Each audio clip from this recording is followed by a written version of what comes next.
జై శ్రీమన్నారాయణ. నేను ఇప్పుడు తిరుప్పావై 30వ పాశురం పాడబోతున్నాను. ஆண்டாள் திருவடிகளே சரணம்.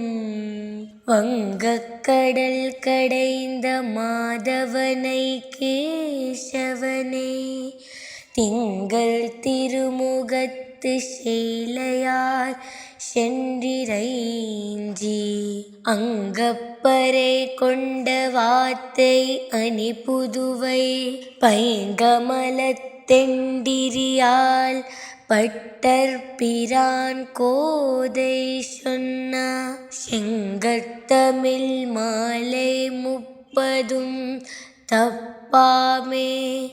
இங்கப் பரிசுரைப்பார் ஈரிரந்து மால்வரை தோல் செங்கன் திருமுகத்து செல்வத் திருமாலால் எங்கும் திருவரும் பெத்தின்புருவர் எம்பாவாய். ஏலோ